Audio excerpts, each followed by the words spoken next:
listeners of the Radio Amateur Information Network, I'm Will Rogers, K5WLR, with this rain report. As always, this year's Dayton Hamvention was chock full of educational, entertaining, and informative forums, 4 rooms of them over 3 days. For the next 11 months, we'll endeavor to bring you highlights of those forums that we hope will translate well to audio only. Many speakers today rely far too heavily on the visual component of such presentations. One presenter that was able to find a balance was Bill Curtis, WA8APD. Bill spoke on HamNet Mesh, Consider the Possibility.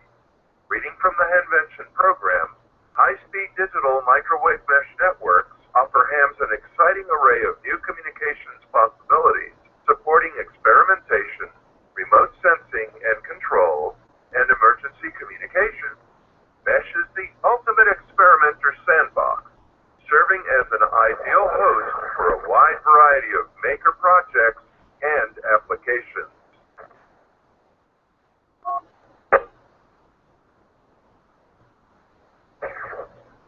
Let's hear what Bill had to say. I'm going to give a very brief, and I mean brief, description of what mesh is, how it works, how it's deployed, and talk about a few of the applications and possibilities. So what's a mesh? A mesh is simply a wireless digital network made up of repeaters. We call them nodes. They operate at microwave frequencies, and their job is to transport digital data, just like the LAN that you might have in your school or factory or business. Not a whole lot different in terms of performance. They move high-speed digital data required for any kind of application that you might want or use that you would want to move data for. Each node is based on using typically either a Linksys wireless router or commercial equipment such as the Ubiquiti line of access points. We use these devices as software-defined radios. We flash them or upload them with mesh firmware, and when we do that, they become a digital ham repeater that's capable of passing and routing digital data. It also allows us to connect clients to the mesh network based on having a built-in DHCP server. Each node then becomes a licensed ham radio station. That station is self-advertising. You plug in the power, it's advertising your call letters. It's self-discovery.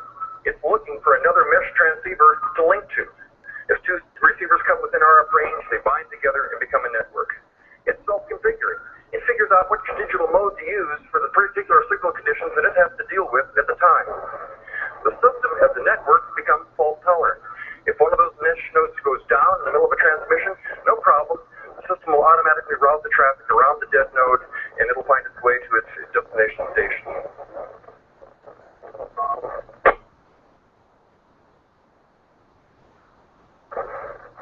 The magic of making this happen is achieved through a routing protocol called OSLR, Optimized Link State Routing Protocol, and that's the magic of the firmware that we upload. These nodes, once they're in the mesh network, can be controlled by each other using passwords, and the beauty of these mesh nodes is that typically they're very low power, so if you want to power them with a battery, a typical little scooter battery will keep the thing running for a day, motorcycle battery for 3 days, about 7 watts, usually half that much. It works well with solar as well. One significant point that I want to make here is that mesh nodes only talk to other mesh nodes. So you're not going to enter the mesh network with the Wi-Fi on your cell phone or the Wi-Fi on your laptop. You can do that. We attach a Wi-Fi access point and hardwire it into the mesh, but that's the only way that you'll get in. So what we have here is a mesh network, a wireless wide area digital network. It's operating in the microwave ham bands, and I've shown those here. 2 of these overlap the Wi-Fi frequencies, which is both a blessing and a curse. We're talking about a broadband signal. Now, those of you that are into digital ham communications, perhaps you're using FLDigi, we talk about broadband there, and you might be familiar with PSK31 at the narrow end of the spectrum, and maybe MSK63 at the high end, where you're a whole 3,000 hertz wide. Okay, here we're typically running 20 megahertz wide, and that allows us to transmit a very high-speed digital signal, typically 20 to 100 megabits per second wide. And we're doing that using standard TCP/IP protocol. WH6TAT Hawaii, ALLSTAR. In practice, a mesh network might look something like you see on the screen now. At the top of the screen, I've got a cluster of mesh nodes. They're all talking to each other, and I'm hardwired to one of those computer, an IPTV camera, and an analog telephone adapter, which allows me to use a plain old plastic telephone to plug into the mesh network. That cluster of mesh nodes at the top is also talking to a node at the top of a tower, which couples them to another mesh node at the bottom, another set of mesh stations or nodes talking to each other. Down there, I've got another telephone adapter with a telephone, a Raspberry Pi driving a widescreen TV monitor, the Wi-Fi access point, which allows access to the smartphone, and even an internet connection if I want to use that. So with this type of configuration, video produced by the TV camera at the top and viewed by the TV at the bottom, I can dial the IP address of the telephone at the top from the telephone at the bottom, and the phone at the top will ring. I can use the smartphone to view the video or to place calls as well. And if I choose to do so, I can propagate the internet across that mesh network. So how far apart can I put these nodes? Well, it kind of depends. How much power do I have? What's the antenna gain? What's the nature of the terrain? Do I have a clear line of sight? Do I have a clear Fresnel zone? If you look at the little picture there, the blue ellipse across the top is what they call the Fresnel zone. It's the area around the line of sight through which most of the RF energy of the transmitted signal is contained. You've got to keep that Fresnel zone clear of obstructions. If we allow those trees to penetrate through that zone, they're going to keep my signal. And those trees can eat 10 to 20 dB a piece.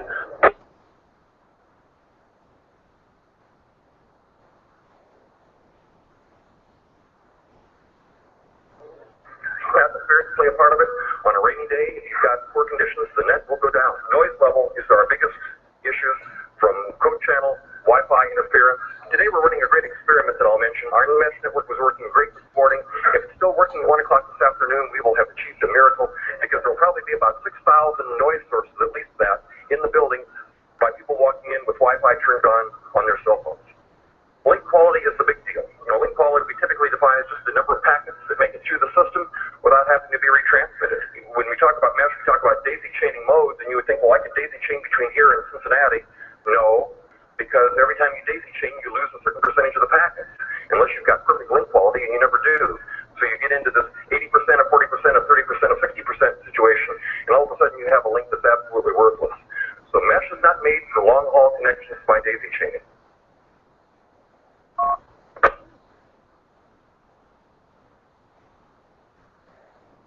A typical mesh system then might look something like this. We've got at each location a handful of mesh clusters that are talking to each other at ground level or near ground level, and then we've got a 2.4 gigahertz node at the top of the tower serving as a linking point for all those units on the ground. And then between towers, you know that we've got 2.4 at the top of each tower and the 2.4 that talk to each other, but that's typically going to be a weak link compared to what we can do in a much lower noise 5.8 gigahertz band, where we can have high gain antennas pointing at each other and have a very, very strong link joining the two mesh areas. And so we go hopping long distances, like 7 miles in Ohio over hilly terrain. We can get 7-mile links between towers, 70-foot ham towers, as long as we have a fairly clear line of sight. We're using 5.8 and high gain antennas and high power. You're listening to our first forum excerpt from the 2015 Dayton Hamvention, featuring Bill Curtis, WA8APB, who is knee-deep in high-speed digital microwave mesh networks. We'll conclude Bill's talk in a moment. This is the Rain Report, observing its 25th year in ham radio production.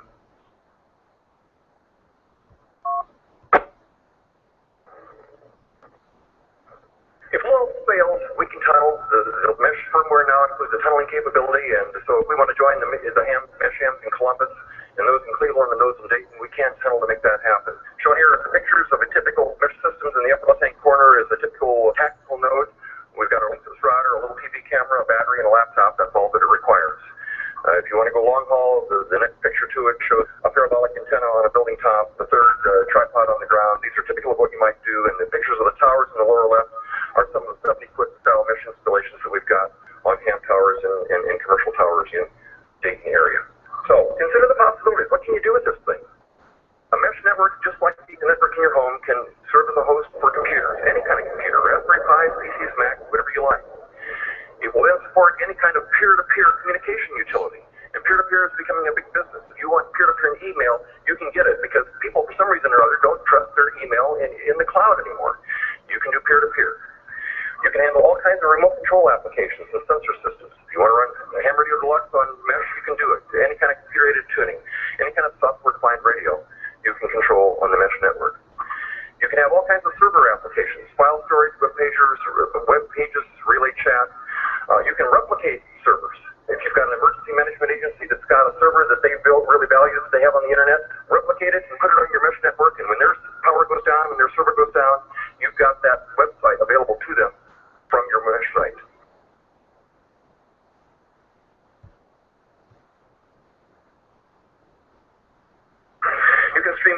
cameras and trackers of all kinds, voice over internet protocol telephones, LIN phone, PBX exchange.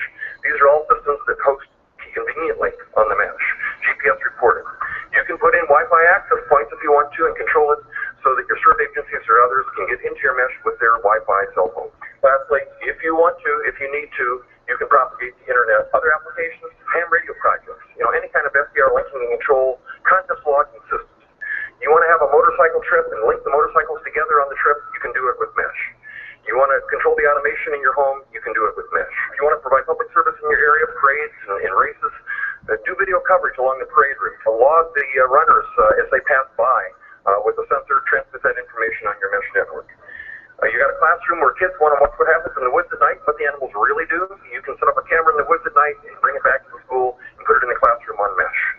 Fairs and festivals, you got a sheriff that would really like to have the surveillance that he otherwise can't do. Set up cameras, put the cameras on the mesh, and put some monitors at the sheriff's control station, and he'll know what's going on.